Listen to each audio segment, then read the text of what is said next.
ఈరోజు నేను చెప్పబోయేటువంటి ఆశ్చర్యకరమైనటువంటి సంఘటనలు,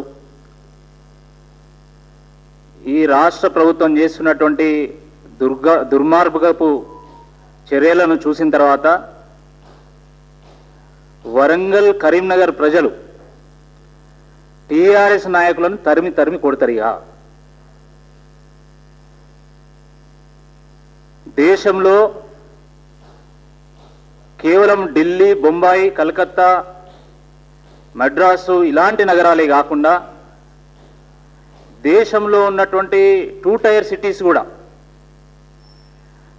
సిటీస్ కూడా బాంబే, చెన్నై, ఢిల్లీ, బెంగళూరు, బాంబే లాగా కావాలనే ఒక ఉద్దేశంతోనే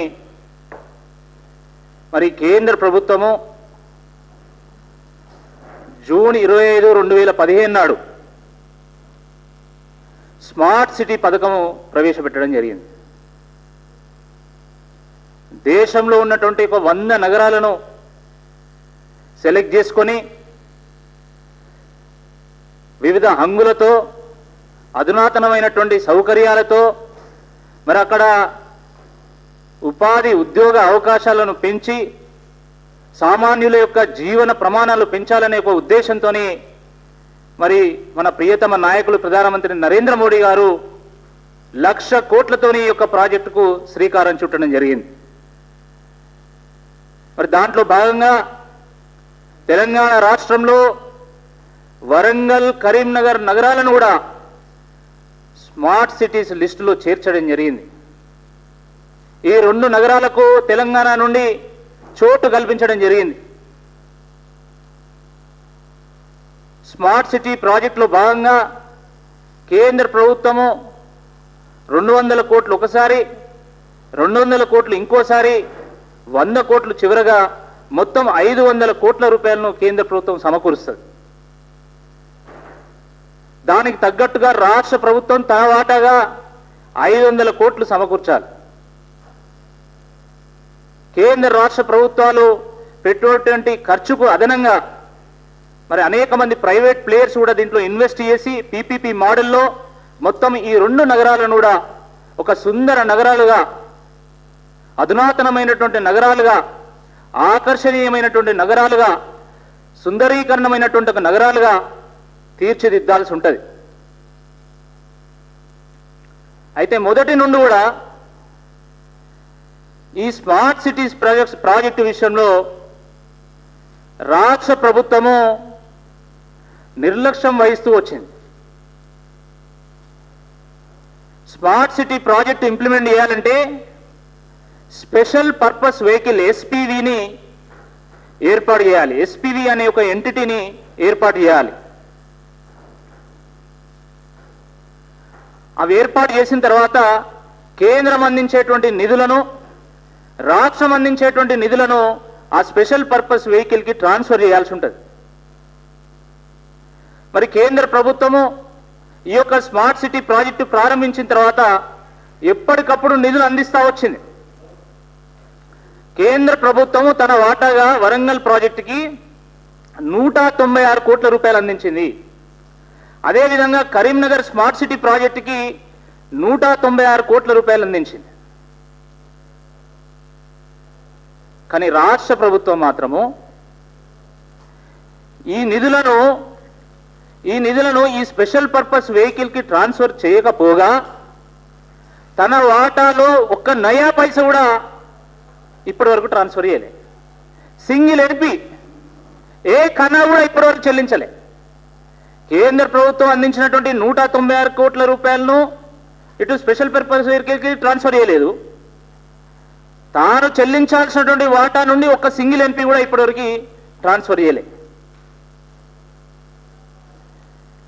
కేంద్ర ప్రభుత్వము ఆగస్టు 19, 2019 నాడు లేఖ రాసింది ఈ రాష్ట్ర ప్రభుత్వానికి.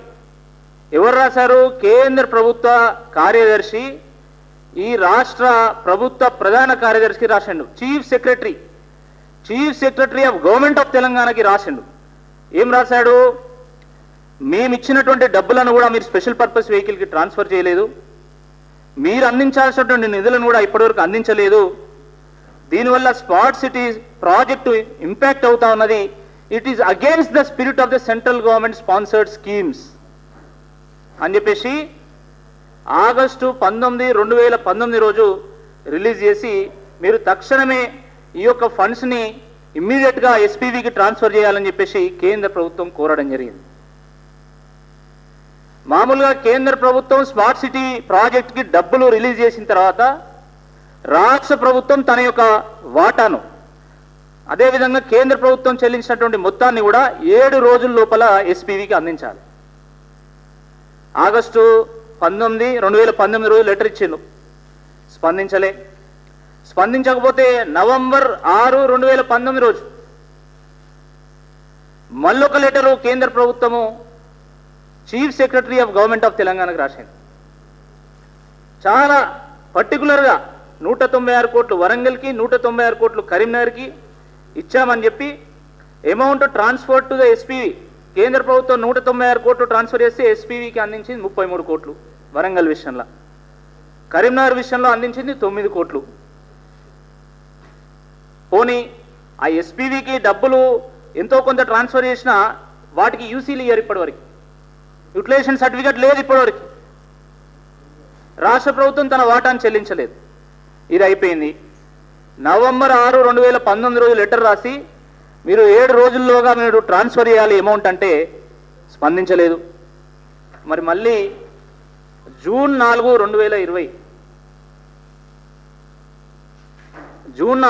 2020లో మళ్ళీ కేంద్ర ప్రభుత్వం ఒక లేఖ రాసింది. ఈ లేఖలో మళ్ళీ అదే విషయాన్ని స్పష్టం చేస్తూ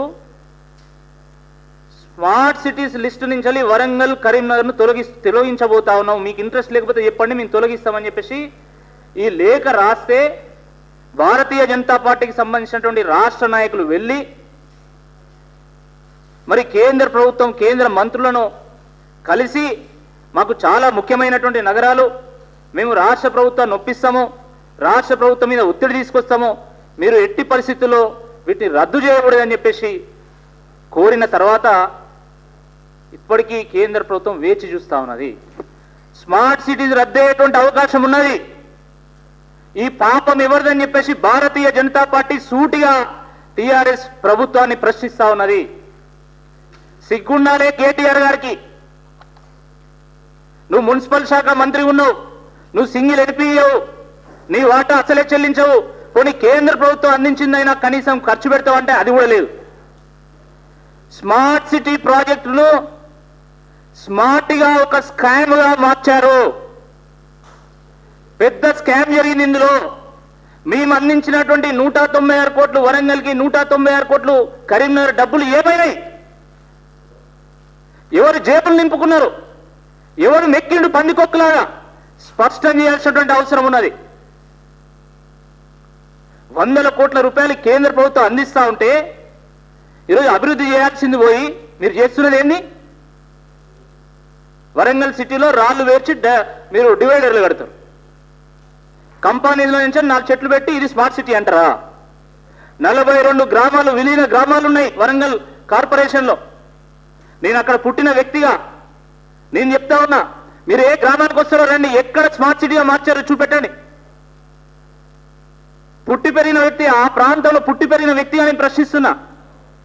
ఎక్కడి పోయినా ఈ నిధులన్నీ ఎవడు మెక్కిండు? ఎవరి జేబులు నింపుకున్నాడు? స్పెషల్ పర్పస్ వెహికల్ అంటే కేసీఆర్ గారు ఏమనుకున్నారంటే, పాపం ఇది కూడా ఇంకో వెహికల్ ఏమో, దీనికి కూడా ఒక ఇంజన్ ఉంటుంది, 4 గీరలు ఉంటాయి, మాది కూడా కారు కదా, మంచిగా ఆ డబ్బులతోని నా కారులో డీజిల్ పోసుకుందామని చెప్పేసి మొత్తం మెక్కిండు ఆయన, జేబులు నింపుకున్నాడు. అధునాతనమైనటువంటి రోడ్లను, డంపింగ్ యార్డ్లను, సీవేజ్ ట్రీట్మెంట్ ప్లాంట్లను, ట్రాఫిక్ సిస్టమ్ను ఏ విధంగా నిర్మాణం చేస్తున్నారో ఒక్కసారి చూడాలి. కళ్ళు తెరవాలి రాష్ట్ర ప్రభుత్వం.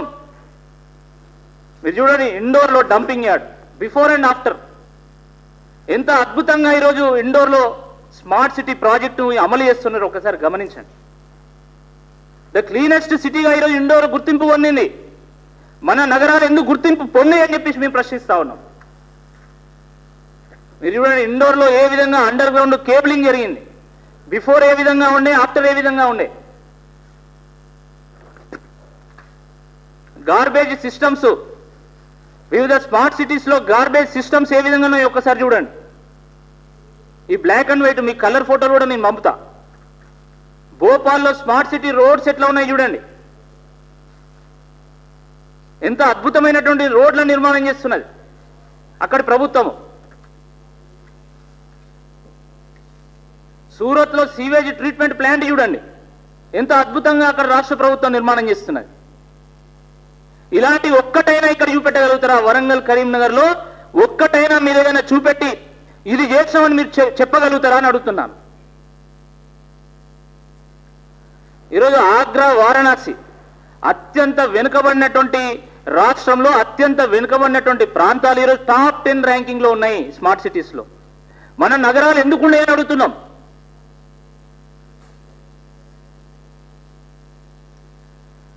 స్మార్ట్ సిటీలో కమాండ్ అండ్ కంట్రోల్ సెంటర్ని నిర్మాణం చేస్తారు.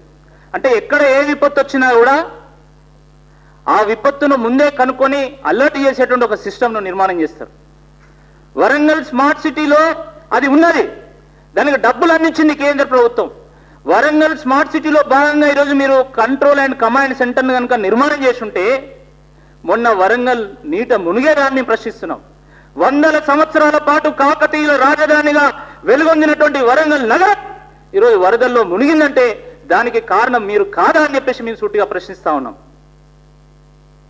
పడవలు వచ్చినాయి వరంగల్కి. వరంగల్ ఎంత ఎత్తైనటువంటి ప్రాంతము. వరంగల్లో ఎంత గొప్ప పరిపాలకులు, ఎంత గొప్ప రాజులు పరిపాలించిండ్రు. 100 సంవత్సరాల పాటు పరిపాలిస్తే ఏ ఒక్క రోజు వరద రాలే, కానీ టీఆర్ఎస్ ప్రభుత్వం పుణ్యమా అని చెప్పేసి వరదలు వచ్చినాయి. మీరు హైదరాబాద్లో వరదలు వచ్చినాయి. హైదరాబాద్ ప్రజలకు మీరు 10,000 రూపాయలు ఇచ్చారు ఇంటింటికి, సంతోషం, తప్పకుండా దాన్ని మేము స్వాగతిస్తున్నాం. ఇంకా ఎక్కువ ఇవ్వాలి, ఎక్కువ నష్టం జరిగింది. మరి వరంగల్లో ఉన్నటువంటి ప్రజలకు ఎందుకు అందించారని చెప్పేసి మేము అడుగుతా ఉన్నాం. అంటే వరంగల్ చేసినటువంటి పాపం ఏంది? వరంగల్ అంటే ఎందుకు ఇంత నిర్లక్ష్యం? వరంగల్ను రాజకీయంగా అభివృద్ధి పరంగా అనగదొక్కాలనే ఆలోచన ఎందుకున్నది ప్రభుత్వానికి, ఎందుకున్నది ముఖ్యమంత్రికి? చెప్పాల్సినటువంటి అవసరం ఉన్నది.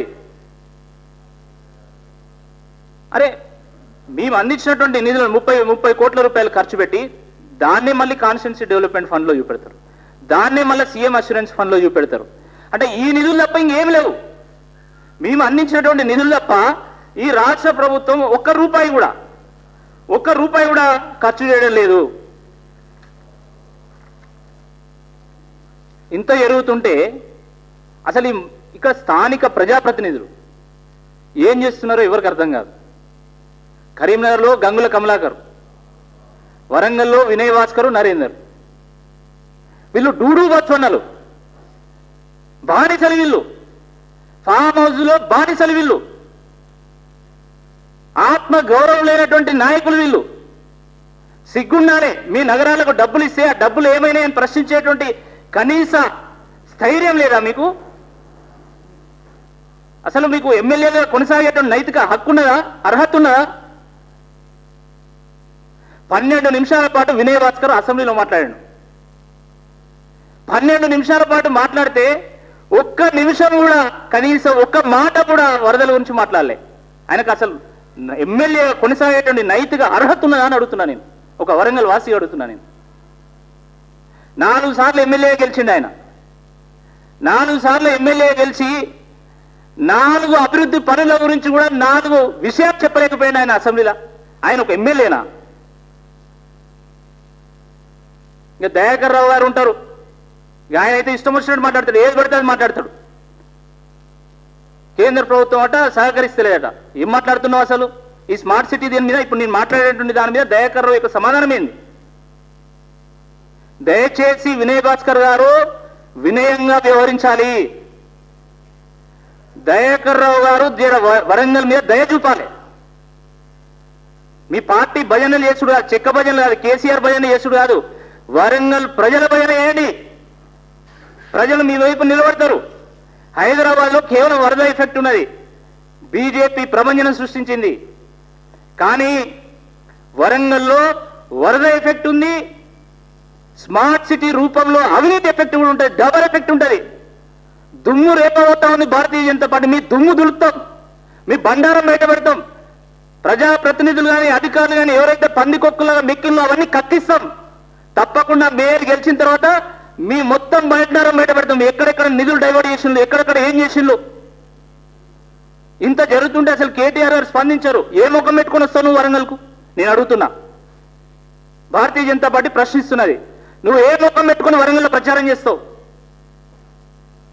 వరదలు వస్తే మేము స్థానికంగా ఉండి అక్కడ సహాయ కార్యక్రమాలు చేపట్టి ప్రజలను సురక్షిత ప్రాంతాలకు తరలించి మేము వాళ్ళకు భరోసా ఇస్తే, దాని తర్వాత బండి సంజయ్ గారు మా రాష్ట్ర అధ్యక్షులు తప్పకుండా వరంగల్ ప్రజలకు మనం బాధ్యతగా నిలవాలని చెప్పేసి వారు వరంగల్ పర్యటన చేసిన తర్వాత అప్పుడు గుర్తుకొచ్చింది దానికి వరంగల్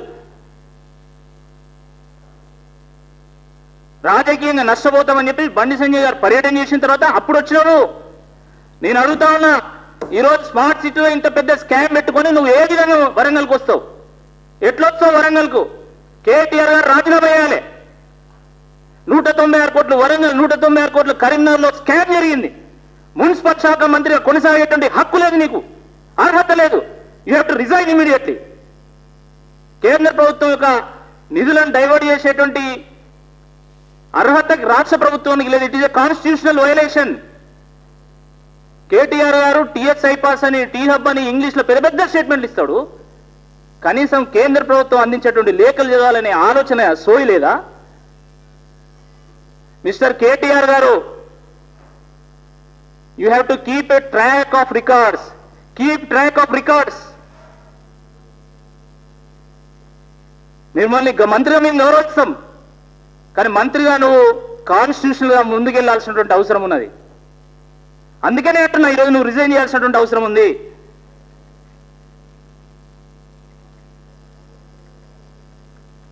వరంగల్ సంబంధించినటువంటి స్మార్ట్ సిటీ నిధులు ఏమైనాయని చెప్పేసి మేము ఇప్పటికీ 10 ఆర్టీఏలు ఇచ్చినాం. అసలు ఈ రాష్ట్రంలో ఆర్టీఏ వెబ్సైట్ ఏమి ఉండదు. ఆర్టీఏకి ఎవరు సమాధానం ఇయ్యరు. కలెక్టర్కి రాస్తే కలెక్టర్ సమాధానం ఇయ్యరు, కమిషనర్ రాస్తే కమిషనర్ సమాధానం ఇయ్యరు. అంటే మీరు డేటా దాచి మీరు ఎన్ని రోజులు మభ్యపెట్టదలుచుకున్నారు? కోర్టుకు ఎక్కుతాం మీరు కనుక డేటా అయిపోతే. Yes, I'm challenging. We will challenge this government in the court. How long you will cheat the people of Warangal? How long you will cheat the people of Telangana? RTI అనేది constitutional obligation. మేము అడిగినప్పుడు మీరు సమాధానం ఇవ్వాలి. ఎందుకు ఇస్తలేరు? మీరు సమాధానం ఇచ్చినా ఇవ్వకపోయినా మేము ఎక్కడి నుంచి సమాచారం సేకరించాలో అక్కడి నుంచి సేకరిస్తాము. 100% మేము పోరాటం చేయబోతున్నాం. వరంగల్ ఎయిర్పోర్ట్ గురించి మాట్లాడిన, వరంగల్ ఆల్రెడీ అక్కడ స్ట్రెచ్ ఉన్నది, అనేక సంవత్సరాల పాటు అక్కడ ఎయిర్పోర్ట్ నడిచింది. దాని గురించి మాట్లాడాడు. సిద్దిపేటలో ఎయిర్పోర్ట్ గురించి మాట్లాడతాడు. అంటే మా నిధులన్నీ అక్కడ డైవర్ట్ చేస్తాడు. He's a diversion CM. Chandrababu Naidu గారు యూటర్న్ సీఎం ఎట్లనో ఈయన డైవర్షన్ సీఎం. కేంద్ర ప్రభుత్వం మంచి పని చేస్తే ఆయన డైవర్ట్ చేసుకుంటాడు. కేంద్ర ప్రభుత్వం డబ్బులు అందిస్తే ఆయన జేబులు నింపుకుంటాడు, ఆయన డైవర్ట్ చేసుకుంటాడు. ఆయన ఏమైనా తప్పులు చేస్తే అవి మళ్ళీ కేంద్ర ప్రభుత్వానికి డైవర్ట్ చేస్తాడు. హీఈస్ ఎ డైవర్షన్ సీఎం. ఏనమ్మా, అసలు రాష్ట్ర ప్రభుత్వానికి సంబంధించిన ఫెయిల్యూర్స్ మీద చర్చ జరుగుతుంటే ప్రజల దృష్టి మళ్లించడానికి ఇంకో అంశం తీసుకొస్తాడు. హీఈస్ ఎ డైవర్షన్ సీఎం. నువ్వు డైవర్ట్ చేసి మమ్మల్ని డిఫీట్ చేయడం కష్టము. ఆ విషయం తెలుసుకోవాల్సినటువంటి అవసరం ఉందని చెప్పేసి ఈ సందర్భంగా మనవి చేస్తా ఉన్నాము. కరోనాకు కషాయం ఎట్లయితే రోగ నివారణో, కేసీఆర్కు కాషాయమే రోగ నివారణి. ఈ విషయాన్ని ప్రజలు అర్థం చేసుకుంటున్నారు. ఏ విధంగానైతే దుబ్బాకలో జిహెచ్ఎంసీలో ప్రజలు నీకు ట్రీట్మెంట్ ఇచ్చిందో అదేవిధంగా రేపు వరంగల్లో కూడా ఇవ్వబోతున్నారు. నేను ఈ సందర్భంగా డిమాండ్ చేస్తున్నా, మీరు తక్షణమే ఎంక్వైరీ పెట్టండి. ఈ స్మార్ట్ స్కామ్ మీద ఎంక్వైరీ పెట్టండి, ఆడిట్ చేయండి. ఈ డబ్బులు ఎక్కడికి పోయినాయి, ఎక్కడెక్కడ ఎంత ఉపయోగించాలి, ఎంత ఖర్చు చేసిండ్రు, ఎవరి జేబులు ఎంత నింపుకున్నారు, తక్షణమే మీరు ఆడిట్ పెట్టాలి. తక్షణమే రిమైనింగ్ అమౌంట్ మీరు ట్రాన్స్ఫర్ చేయండి. అంటే ఈ స్మార్ట్ సిటీ రద్దయినాక మళ్ళీ బీజేపీ మీద బదనాం నెట్టి మళ్ళీ రాజకీయంగా మా మీద బురదయ్యేటువంటి ఒక కార్యక్రమం చేద్దామనుకున్నారా? దానికి ఆస్కారం ఇచ్చేటువంటి ఒక ప్రశ్నే లేదని చెప్పేసి ఈ సందర్భంగా మనవి చేస్తున్నాము. స్మార్ట్ సిటీ అంటే వీళ్ళు డెవలప్ చేసే ఇన్ఫ్రాస్ట్రక్చర్కి అద్భుతంగా ఐటీ కంపెనీలు ఇండస్ట్రీస్ రావాల్సి ఉంటుంది. ఆయన 2 పిట్టగూడులు అంటే ఒక 2 బంగ్లాలు కట్టిండు అక్కడ వరంగల్ పోతాండే మడికొండ కాడ. అవి కట్టి కదా ఐటీ హబ్ అంటాడు. ఎంతమంది పని చేస్తున్నారు నీ ఐటీ హబ్లా చూపెడతావా? వరంగల్లో ప్రతి ఇయర్ 20,000 మంది గ్రాడ్యుయేట్ అవుతున్నారు కాలేజీల నుంచి వెళ్ళి. ఈయన ఉపాధి కల్పించేది 200 మందికి. అది ఐటీ హబ్ అంటాడు. వరంగల్ నుంచి వెళ్ళి హైదరాబాదు బిజినెస్ కారిడార్ ఏమైంది? దాని గురించి ఎందుకు మాట్లాడాడు? మొత్తం బయటికి తీస్తాం. నేను కేవలం ఈరోజు స్మార్ట్ సిటీ గురించి మాట్లాడినా. స్మార్ట్ సిటీ ఒక్కటి కాదు, చాలా పథకాలు కేంద్ర ప్రభుత్వం ఇక్కడ అమలవుతున్నాయి. Overhauling and maintenance project ఉన్నది. దానికి కేంద్ర ప్రభుత్వం ఇట్టనే 10 లెటర్లు రాసింది. కేంద్ర ప్రభుత్వం ల్యాండ్ ఏది ఈ ప్రాజెక్టు తరలిస్తామని చెప్పి లెటర్ రాసినా స్పందించలే. ఇట్లా అనేకమైనటువంటి పథకాలు ఉన్నాయి. మొత్తం మీ బండారం బయట పెడతాం, మీ బట్టలు ఇప్పుతాము. మీరు ఇప్పటికైనా మేల్కొని తక్షణమే మీరు దీనికి సమాధానం చెప్పాల్సిందిగా ఈరోజు టీఆర్ఎస్ ప్రభుత్వాన్ని మేము డిమాండ్ చేస్తున్నాం.